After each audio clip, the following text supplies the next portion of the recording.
Cái đầu tiên đó là save data. Khi mà mọi người đi chaos, mọi người save data, mọi người có hay bị mắc kẹt hoặc là thêm lá passage vào không ạ? Có lý do cả nha, đó là mọi người bị lố điểm file memory. Đây chính là cái dòng này. Hiện tại tối đa chỉ là 180 điểm thôi. Nếu mọi người lố 180 điểm thì sẽ bị mắc kẹt. Đấy, và nếu mọi người xóa passage thì game sẽ thêm passage vào cho mọi người. Thì cách để giải quyết vấn đề này đó là đừng lố điểm là được. Tôi nghĩ cái này newbie khá ít người để ý tới. Đó là khi mọi người đi chaos á, mọi người chú ý cái dòng này nha. Đây chính là save data value. Thì nếu mọi người reroll nó thì tối đa chỉ là 15 thôi. Team 15 tương ứng với 170 điểm. Thì mọi người nhân cho 10 cộng 20 là sẽ ra số điểm file memory. Đấy. Và để lên được tier 16 là 180 điểm thì mọi người cần bật cái Nema mod lên. Đây đó là góc phải trong này. Mọi người bật lên thì save data value của mọi người sẽ là tier 16 tương ứng với 180 điểm. Đấy, mọi người cần chú ý cái này được, đừng lố điểm là được. Vậy thì cách tính điểm như thế nào ạ? Rất đơn giản, nếu mọi người có khả năng đọc tiếng Anh, mọi người có thể vào phần chấm hỏi này và mọi người sẽ kéo xuống phần save data.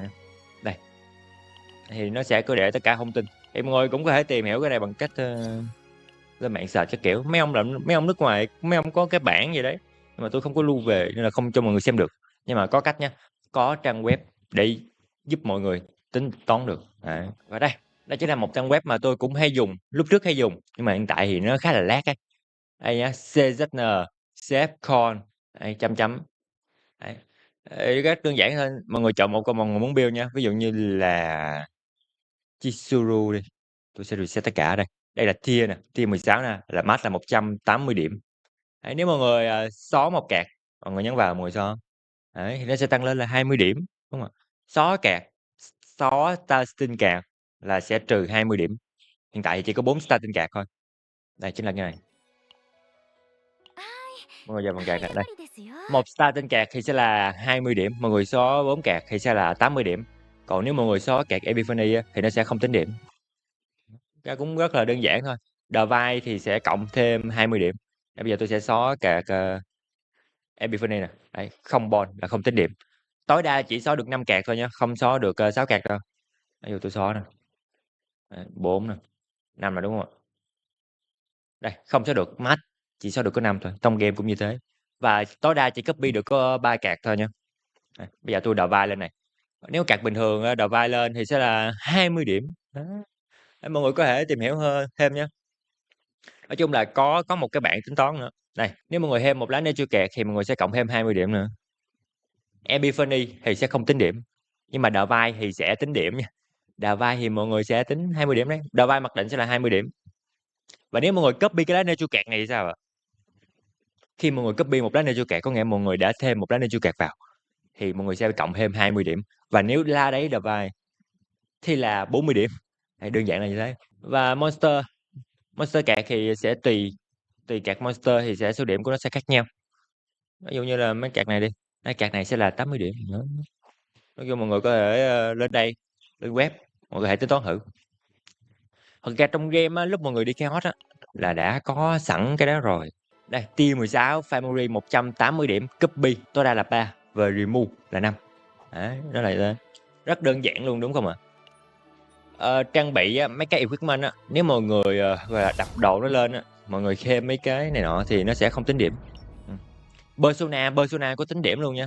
Nói chung là mấy card mà thêm bên ngoài đều sẽ tính điểm cả. Ví dụ Persona này thì sẽ là 20 điểm. Một trang bị nếu mà có mấy cái này gọi là cái gì nhỉ? Inravin thì phải. Nó không tính điểm, lúc trước thì có tính đấy nhưng mà hiện tại thì không. Đã xong phần xếp data thì kế tiếp sẽ là Combatan 4 sao nào mà mọi người nên nâng. Đấy, các bạn newbie nha. Đây, thì đầu tiên đó là Mika này, Ray này, Cassius, Nia và Beryl. Ok chưa? Ở điểm hiện tại thì chỉ có 5 con Combatan 4 sao là được mọi người dùng khá là nhiều. Tại vì nó ngon mà. Mấy con khác thì nè, mọi người nên nâng mấy 5 con đấy lên. Nếu mọi người nâng mấy con khác cũng được nếu mọi người muốn trải nghiệm nữa. Ở điểm tại chắc là không thiếu unit đâu. Nhưng mà mọi người vẫn cần tài nguyên của mấy cái khác để nâng lên mà đúng không? Cũng khá tốn. Thì vậy thì tại sao lại nâng Mika đầu tiên ạ? Free, dễ chơi, rất dễ chơi. Có Hia, có AB giúp mọi người sinh tồn trong chaos cực kỳ là ngon. Này. Và cái tiếp là Ray. Ray thì cũng có heal đấy, nhưng mà nó sẽ heal về búp đam hơn. Đấy, mọi người chơi về sau thì kiểu gì mọi người cũng sẽ cần tới con Ray này. Và sắp tới cũng có khả năng là con Ray này cũng sẽ cần tới luôn. Tại vì sắp tới sẽ có con Tenebrae. Theo như không thể được biết thì con đấy sẽ sử dụng passive.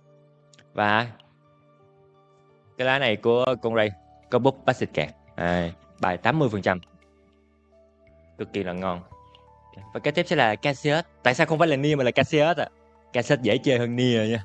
Cassius thì nó sẽ kiểu thuần draw. Thuần draw. Có búp đam luôn.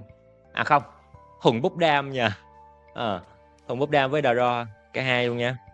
Thì con Cassius này mọi người phải nâng cái potential này lên unit stat này. Khi mà hoàn thành web á thì sẽ được một mở rau. Búp đam cực kỳ ngon. Với lại cũng dễ dùng nữa. Dễ dùng hơn. Và cái tiếp là Nia. Nia thì khó dùng hơn. Nia thì hụt kiểu sử dụng với mấy con mà có passive kẹt, có dex kẹt thì nó sẽ khá là ok. Nhưng mà Nia thì mọi người sẽ farm thêm một cái nature kẹt bên ngoài nữa. Nó gọi là cái gì nhỉ? Forbidden thì phải. Cá mập á. Cái đấy thì mọi người sẽ đi Chaos Zero System. Thì mọi người sẽ farm được. Còn nếu không mọi người build như này cũng được. Đấy, có một AB dex kẹt rồi nè. Nhưng cũng thôi. Đấy, và cái tiếp là Peril. Peril cuối cùng á, đó là do là đầu game thì con này còn độ cơ. Nếu mọi người đi sub đam thì cũng được, tôi nghĩ cũng được. Tại vì đầu game tôi cũng đem con này đi sub đam. Nhưng mà tôi nghĩ là thôi đi. Mọi người có thể build con này theo hướng support đam vẫn được nha. Đấy là búp đam cho đồng đội nha. Đây, mọi người sẽ build như thế này. Một mà rào. Cũng ngon nha. Cũng ngon. Tổng là 1 nè, 2 là 3 nè, 4, 5, 6 mà rào là 120% đam. Ngon, đẹp. Còn không thì mọi người có thể build nó theo đam cũng được.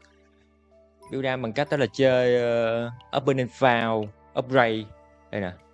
Khi mà card của cái con Battle này nó restand thì sẽ cộng thì sẽ gây 150% extra attack cho cái địch random. Cũng ok. Nói chung là mọi người có thể xem mấy cái video mà build Battle. Tôi không biết có ai làm không, hình như là tôi có làm một cái video đấy, nhưng mà tôi cũng chả nhớ là build theo kiểu nào nữa. Nó có build một kiểu rất là ngon nha. Đây chính là cái này. Mọi người sẽ đi Underground Arena thì phải, trong Zero System nha. Hiện tại thì trong event thì sẽ không có. Mọi người sẽ kiếm cái lá này, Spore Harvester nè. Tại vì lá này restand. Đấy, mọi người đọc mọi người thấy nè. Khi mà restand thì nó sẽ tạo thêm một card cái này nữa. Đấy, nó cực kỳ ngon. Rất ngon. Mọi người sẽ copy 4 lá Opponent Foul Upgrade của con Peril là được. Nói chung là Combatant 4 sao thì chỉ có 5 con là tôi thấy dùng ổn thôi. Selena cũng được, nhưng mà kiểu tùy thời điểm nữa.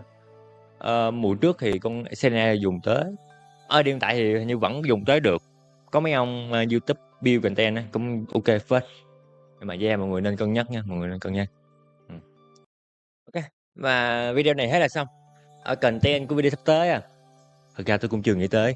Tôi nghĩ đó là lúc đầu thì ra tôi định đó là build hết tất cả combatant luôn, nhưng mà hình như là có một ông nước ngoài gần đây mới đăng video đó thì phải. Tôi có xem sơ nhưng mà hình như là không build đủ đúng ta. Hình như ông đó có làm một file Google Sheet thì phải. Mọi người có thể tìm kiếm video đấy mà xem thử nha, cũng ok. Đấy, nói chung mấy ông nước ngoài thì làm mà tôi nghĩ chất lượng hơn tôi nhiều. Để các bạn thấy